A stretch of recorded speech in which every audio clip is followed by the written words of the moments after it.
Family, let's dive into this story that once again shows the toxic cycle of opportunism, lies and manufactured drama that constantly swirls around Meghan, Duchess of Sussex, and her husband, Prince Harry. The British tabloid press has seized on yet another Markle family drama, this time involving Meghan's estranged father and her half-sister Samantha, to try and drag Meghan's name through the mud. But when we break this down with facts, compassion and truth, it becomes clear who is exploiting whom, and why Meghan has been more than justified in keeping her distance. So here's what happened. According to Meghan's half-sister Samantha Markle, she rushed to social media to claim that their father, Thomas Markle, was trapped on the 19th floor of a building in the Philippines after a massive earthquake. Now, family, let's pause right here. A 6.7 magnitude earthquake did indeed hit the Eastern Visayas region in the Philippines. But suddenly, Samantha jumps online to publicize her father's alleged plight, and instead of focusing on his safety or rescue, her main agenda is to somehow point the finger at Meghan. You heard that correctly. An earthquake strikes, people's lives are shaken and in danger, and what does Samantha Markle do?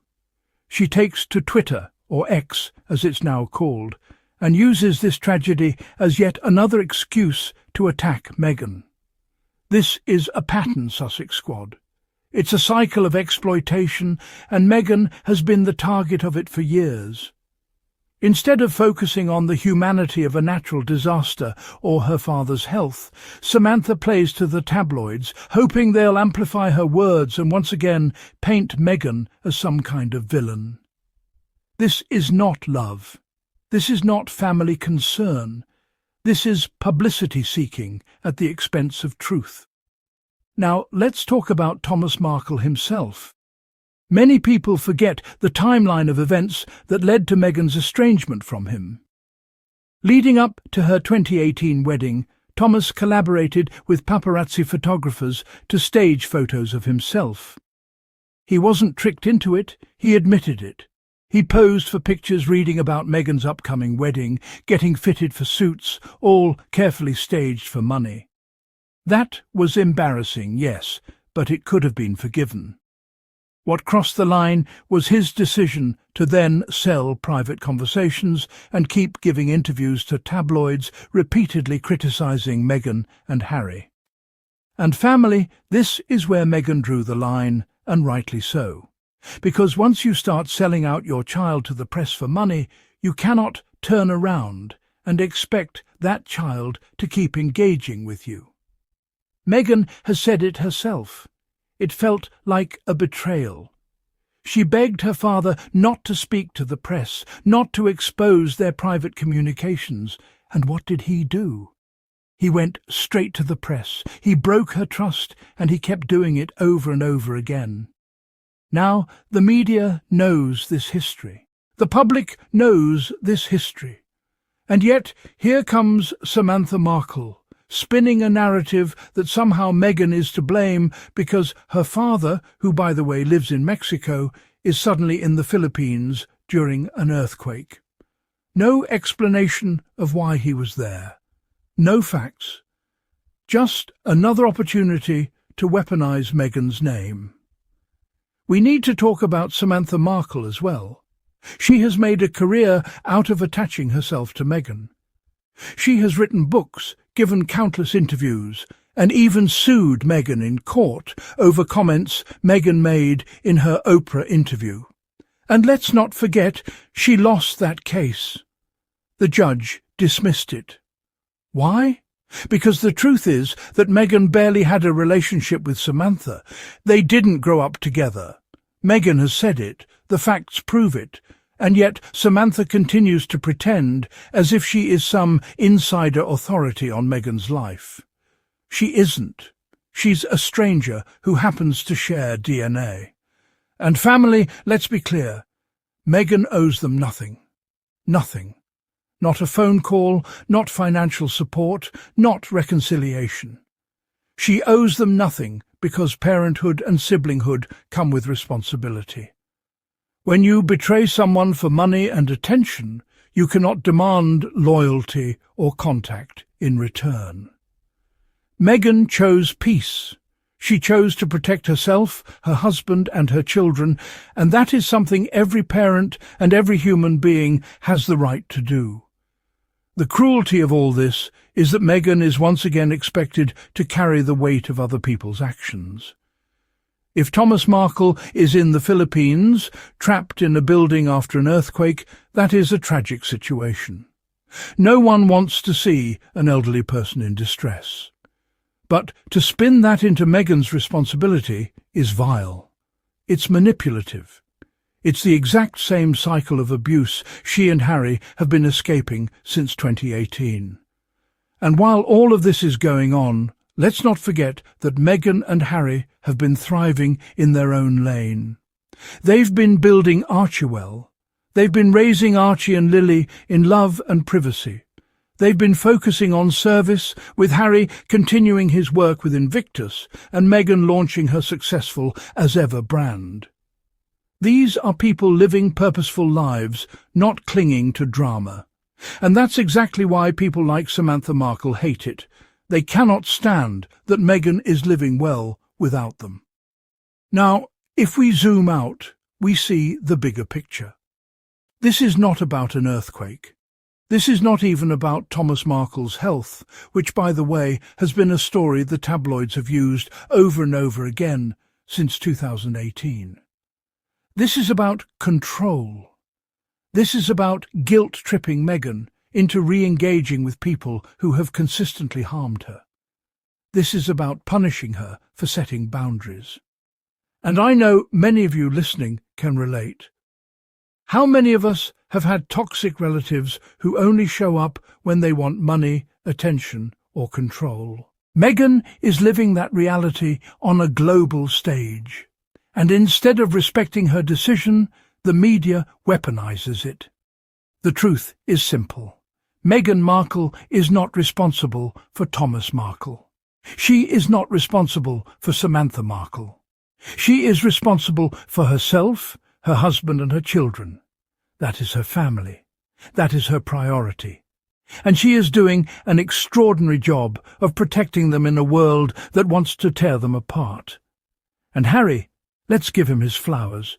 He has stood by his wife every step of the way. He could have wavered, he could have given in to the pressure, but he hasn't. He has chosen love, loyalty and protection for Meghan, even when it meant leaving the palace and the privileges of being a working royal. That is a real man. That is real partnership. So the next time Samantha Markle or any tabloid journalist tries to spin these tired narratives about Meghan being cold or uncaring, remember the truth.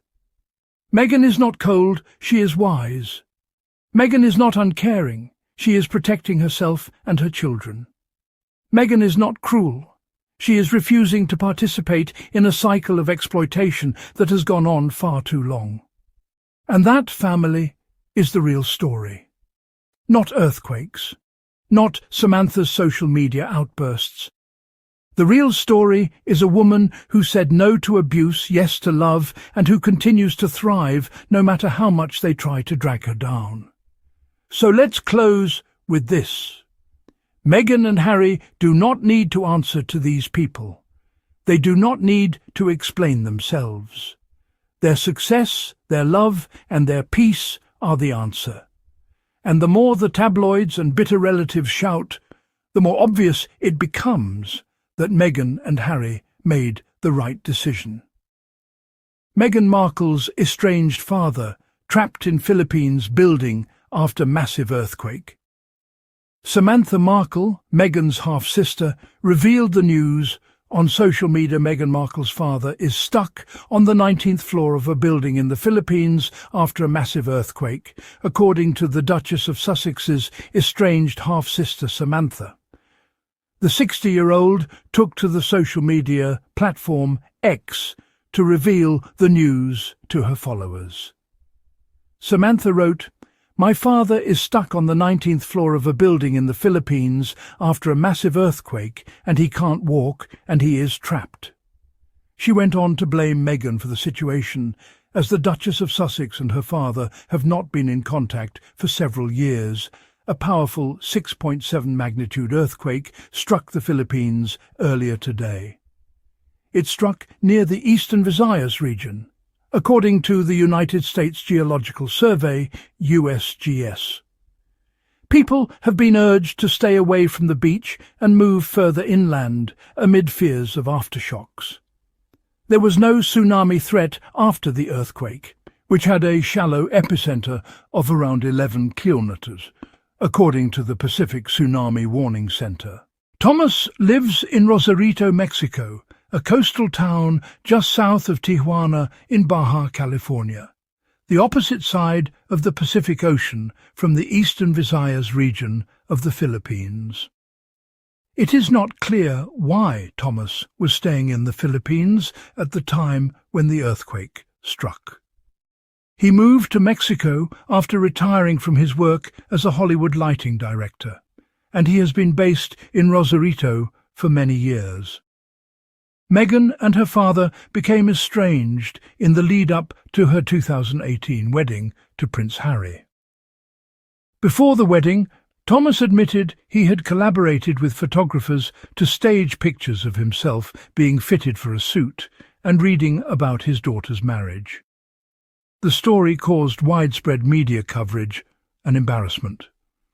Days before the wedding, Thomas announced he would not attend due to health issues after reportedly suffering a heart attack. Meghan was subsequently walked down part of the aisle by then Prince Charles, her father-in-law. In the months and years after the wedding, Thomas repeatedly gave interviews to newspapers and television outlets, speaking critically about Meghan and Harry. According to the Duchess, this public commentary was at odds with her privacy preference and deepened the rift. In interviews, including her 2021 Oprah Winfrey conversation, she said she felt betrayed by his decision to speak to the press and share private communications. Meanwhile, Samantha is Meghan's older half-sister from their father Thomas's first marriage. According to the Duchess, they did not grow up together and have not had a close relationship. The 60-year-old Samantha has been outspoken about Meghan in media interviews, particularly since her relationship with Prince Harry became public. Samantha, who lives in Florida, is understood to care for her ailing father, with the help of her brother Thomas Markle Jr. In May 2022, Thomas suffered a major stroke that left him hospitalized and unable to attend Queen Elizabeth II's Platinum Jubilee, where he had been expected. Reports at the time said the stroke left him with limited speech. Thomas has also had heart problems and is reported to have ongoing health issues that affect his mobility. In photos and video interviews after his stroke, he has appeared seated, but he can walk short distances with assistance. Family, if you stand with Harry and Meghan, make sure you hit that subscribe button so you never miss an episode of Royal Sussex Squad. And if you want to support this channel, you can do so with a super thanks. Every contribution helps keep the truth flowing and the squad growing. Together we rise above the noise.